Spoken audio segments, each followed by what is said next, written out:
ಹಳೆಯ ಚಿನ್ನದ ಒಡವೆನ ಅಧಿಕ ಬೆಲೆಗೆ ಮಾರಬೇಕೆ ಅಂದ್ರೆ ಆಟಿಕಾಗೆ ಕಾಲ್ ಮಾಡಿ 880300 Attica gold company. Okay, DK. Shivakumar ಅವರು ಸಿಎಂ ಆಗ್ತಾರೆ ಅಂತ ಕೆಲವರು ಭವಿಷ್ಯ ಹೇಳಿದ್ರು. ಆ ಭವಿಷ್ಯ ಹೇಳಿರುವ ಅರ್ಚಕರಲ್ಲಿ ಮತ್ತು ಯಾವೆಲ್ಲ ಪವರ್ಫುಲ್ ದೇವಸ್ಥಾನಗಳಿಗೆ ಭೇಟಿ ಕೊಟ್ಟು ವಿಶೇಷ ಪೂಜೆಯನ್ನ ಸಲ್ಲಿಕೆ ಮಾಡಿದ್ರಲ್ಲ ಡಿ.ಕೆ. ಶಿವಕುಮಾರ್, ಅದೇ ಸತ್ಯ ಆಗಿದೆ ಅಂತ ಬಹುತೇಕ ಅರ್ಚಕರು ಸಂತಸವನ್ನ ವ್ಯಕ್ತಪಡಿಸಿದ್ದಾರೆ. ಪ್ರಮುಖವಾಗಿ ಡಿ.ಕೆ. ಶಿವಕುಮಾರ್ ಅವರು ಸಿಎಂ ಆಗಬೇಕು ಅಂತ ಅನ್ನೋ ಕನಸು ಬಹಳ ವರ್ಷಗಳದ್ದು. ಪರಿಶ್ರಮಕ್ಕೆ ಬೆಲೆ ಸಿಗುತ್ತೆ, ಪ್ರಾರ್ಥನೆ ಮಾಡ್ತಾ ಇದ್ದೀನಿ, ಫಲ ಕೊಡೋದು ಬಿಡೋದು ದೇವರಿಗೆ ಬಿಟ್ಟಂತಹ ವಿಚಾರ ಅಂತ ಡಿ.ಕೆ. ಶಿವಕುಮಾರ್ ಹೇಳ್ತಾ ಇದ್ರು. ಅದರಂತೆ ಈಗ ಫಲ ಸಿಕ್ಕಿದೆ. ಅರ್ಚಕರಲ್ಲಿ ಸಂತಸ. ಪಂಚಮುಖಿ ಆಂಜನೇಯ ದೇವಸ್ಥಾನಕ್ಕೆ ಭೇಟಿ ನೀಡಿದ್ರಂತೆ ಡಿ.ಕೆ. ಶಿವಕುಮಾರ್. ಈ ದೇವಸ್ಥಾನಕ್ಕೆ ಪೂಜೆ ಸಲ್ಲಿಸಿರುವ ರಾಜಕಾರಣಿಗಳಿಗೆ ಅದೃಷ್ಟ ಒಲಿದು ಬಂದಿದೆ ಅನ್ನೋದು ವಾಡಿಕೆ. ರಾಯಚೂರು ತಾಲೂಕಿನ ಪಂಚಮುಖಿ ಆಂಜನೇಯ ದೇವಸ್ಥಾನಕ್ಕೆ ಡಿ.ಕೆ. ಶಿವಕುಮಾರ್ ಭೇಟಿ ಕೊಟ್ಟಿದ್ರಂತೆ. ಇಲ್ಲಿ ಬಂದಂತಹ ರಾಜಕಾರಣಿಗೆಲ್ಲ ಒಳ್ಳೇದಾಗಿದೆ, ಉನ್ನತ ಹುದ್ದೆಯನ್ನ ಅಲಂಕರಿಸಿದ್ದಾರೆ ಅಂತ ಅರ್ಚಕರು ಹೇಳೋದು. ಇದೇ ದೇವಸ್ಥಾನದಲ್ಲಿ ಪೂಜೆ ಸಲ್ಲಿಸಿರುವ 4 ಕೂಡ ಸಿಎಂ ಆಗಿದ್ದಾರಂತೆ. ಗುಂಡೂರಾವ್, ಬಂಗಾರಪ್ಪ, ವೀರಪ್ಪ ಮೊಯ್ಲಿ, BSY ಅವರಿಗೂ ಕೂಡ ಸಿಎಂ ಸ್ಥಾನ ಒಲಿಯೋದಕ್ಕೆ ಕಾರಣ ಈ ದೇವಸ್ಥಾನಕ್ಕೆ ಭೇಟಿ ಕೊಟ್ಟಿದ್ದಕ್ಕೆ ಅಂತ ಅರ್ಚಕರು ಹೇಳ್ತಿದ್ದಾರೆ. ಈ 4 ಜನ ನಾಯಕರಿಂದ ಇದೇ ದೇವಸ್ಥಾನದಲ್ಲಿ ವಿಶೇಷ ಪೂಜೆ ಕೂಡ ಆಗಿತ್ತಂತೆ. ಈಗ ಇಲ್ಲಿ ಪೂಜೆ ನಡೆಸಿದ 5ನೇ ವ್ಯಕ್ತಿ ಅದು ಡಿ.ಕೆ. ಶಿವಕುಮಾರ್. ಅವರು ಕೂಡ ಸಿಎಂ ಆಗಿ ಆಯ್ಕೆ ಆಗಿದ್ದಾರೆ. ಅಷ್ಟು ಪವರ್ಫುಲ್ ದೇವಸ್ಥಾನ ಇದು ಅಂತ. 2025 ಅಕ್ಟೋಬರ್ನಲ್ಲಿ ಇದೇ ದೇವಸ್ಥಾನಕ್ಕೆ ಡಿ.ಕೆ. ಶಿವಕುಮಾರ್ ಅವರು ಭೇಟಿ ಕೊಡ್ತಾರೆ. ವಿಶೇಷ ಪೂಜೆಯನ್ನ ಸಲ್ಲಿಕೆ ಮಾಡ್ತಾರೆ. ಪತ್ನಿ ಸಮೇತ ಅಂದ್ರೆ ಕುಟುಂಬ ಸಮೇತರಾಗಿ ಹೋಗಿ ಪಂಚಮುಖಿ ದೇವರ ದರ್ಶನ ಪಡ್ಕೊಂಡು ಬಂದಿರ್ತಾರೆ ಡಿ.ಕೆ. ಶಿವಕುಮಾರ್. ಈ ವೇಳೆ ಪಂಚಮುಖಿ ಪ್ರಾಣ ದೇವರ ಪ್ರತಿಷ್ಠಾಪನೆ ಮಾಡಿ ಅಭಿಷೇಕವನ್ನ ನೆರವೇರಿಸಿ ಬಂದಿರ್ತಾರೆ ಡಿ.ಕೆ. ಶಿವಕುಮಾರ್. ಅದರ ಫಲವಾಗಿ ಇವತ್ತು ಸಿಎಂ ಆಗ್ತಿದ್ದಾರೆ ಅಂತ ಅರ್ಚಕ ಮಾತನಾಡಿದ್ದಾರೆ. ಈ ವಿಚಾರಕ್ಕೆ ಸಂಬಂಧಪಟ್ಟಂತೆ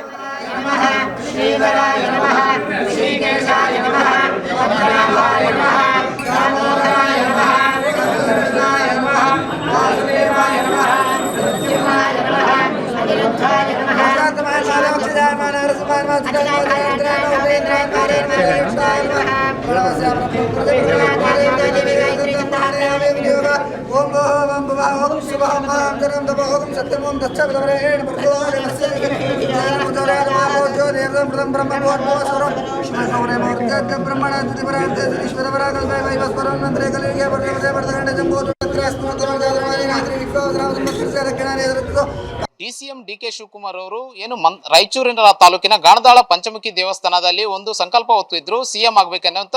ಇವತ್ತು ಆ ಗುರಿ ಕೂಡ ಮುಟ್ಟಿದೆ ಅಂತಾನೆ ಹೇಳ್ಬೋದು. ಇದರ ಜೊತೆಗೆ ಏನು ಅಲ್ಲಿ ಅರ್ಚಕರು ಇದ್ದಾರೆ, ಶ್ಯಾಮಾಚಾರ್ಯರು, ಅವ್ರನ್ನ ಮಾತಾಡಿಸುವಂತ ಪ್ರಯತ್ನ ಮಾಡ್ತೀನಿ. ಸರ್, ಇವತ್ತು ಡಿ.ಕೆ. ಶಿವಕುಮಾರ್ ಅವರು ಇಲ್ಲಿ ಸಾಕಷ್ಟು ಪೂಜೆಗಳನ್ನ ಮಾಡಿ ಇವತ್ತು ಸಿಎಂ ಸ್ಥಾನವನ್ನು ಪಟವನ್ನು ಕೂಡ ಹಿಡಿದಿದ್ದಾರೆ. ಏನ್ ಹೇಳ್ತೀರಿ ಸರ್ ಇದಕ್ಕೆ?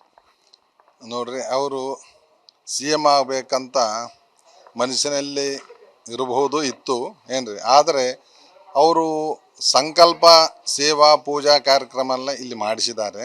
ಹಾಗಾಗಿ ಪಂಚಮುಖಿ ಪ್ರಾಣದೇವರಿಗೆ ಮಧುಅಭಿಷೇಕ ಮತ್ತು ಪುಷ್ಪಾರ್ಚನೆ ದಂಪತ್ತು ಸಂಕಲ್ಪ ಮಾಡಿಸಿದ್ವಿ. ಸಂಕಲ್ಪ ಆದಮೇಲೆ ಮನಸ್ಸಿನಲ್ಲಿ ಪ್ರಾರ್ಥನೆ ಮಾಡ್ಕೊಂಡಾದ್ಮೇಲೆ ಪೂಜಾ ಕಾರ್ಯಕ್ರಮ ಆಯಿತು.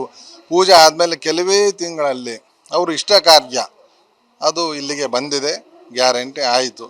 ರಾಯರು, ಪಂಚಮುಖಿ ಪ್ರಾಣದೇವರು, ಅವರು ಕುಲದೇವರ ಆಶೀರ್ವಾದ ಮತ್ತು ನಮ್ಮ ಈ ಕರ್ನಾಟಕ ರಾಜ್ಯದ ಎಲ್ಲರಿಂದಲೂ ಆಶೀರ್ವಾದ ಆಗಿದೆ.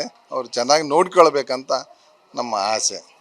ಮಧು ಅಭಿಷೇಕ ಅಂತ ಹೇಳಿದ್ರೆ ಏನು ವಿಶೇಷ ಇರುತ್ತೆ ಸರ್? ಮಧು ಅಭಿಷೇಕ ಅಂತ ನೋಡ್ರಿ, ಅದು ಜೇನುತುಪ್ಪದಿಂದ ಮಾಡ್ತಾರೆ.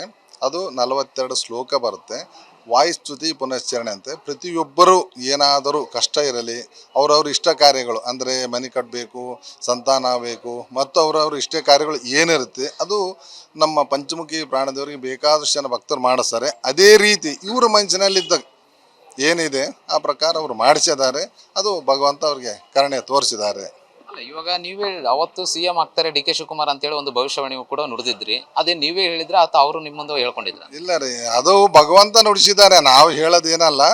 ಇಲ್ಲಿ ಬಂದು ಹೋದವ್ರು ನೋಡ್ರಿ, ನಮ್ಮ ನೆನಪಿನಿಂದ ಗುಂಡೂರಾವ್ ಅವರು ಸಿಎಂ ಆದರು ಇಲ್ಲಿ ಬಂದು ಹೋದ್ಮೇಲೆ. ಆಮೇಲೆ ಬಂಗಾರಪ್ಪ ಅವರು ಆದರು, ಆಮೇಲೆ ಯಡಿಯೂರಪ್ಪರು ಆದರು, ಆಮೇಲೆ ವೀರಪ್ಪ ಮೊಯ್ಲಿ ಅವರು ಆದರು. ನೆಕ್ಸ್ಟ್ ಇವರು 5ನೇವರು ರೀ.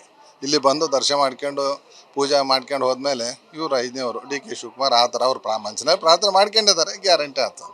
ಡಿ.ಕೆ. ಶಿವಕುಮಾರ್ ಅವರು ಮುಖ್ಯಮಂತ್ರಿ ಆದಮೇಲೆ ರಾಜ್ಯದ ಆಡಳಿತ ಯಾವ ರೀತಿ ಇರಬೇಕಂತೀರಿ? ನೋಡ್ರಿ, ಎಲ್ಲರೂ ಚೆನ್ನಾಗಿ ನೋಡ್ಕೊಳ್ಬೇಕು, ಯಾರಿಗೂ ತೊಂದರೆ ಇಲ್ಲ. ಆ ಥರ ಮಳೆ ಬೆಳೆ ಮತ್ತು ರೈತರಿಗೆ ಎಲ್ಲರಿಗೂ ಅನುಕೂಲಕ್ಕೆ ತಕ್ಕಂತವಾಗಿ ಇರಬೇಕು. ಇದಿಷ್ಟು ಇಲ್ಲಿರುವಂತಹ ಶ್ಯಾಮಾಚಾರ್ಯರವರು ಮಾತಾಗಿರುವಂತದ್ದು. Anil Kumar, guarantee news, Raichur.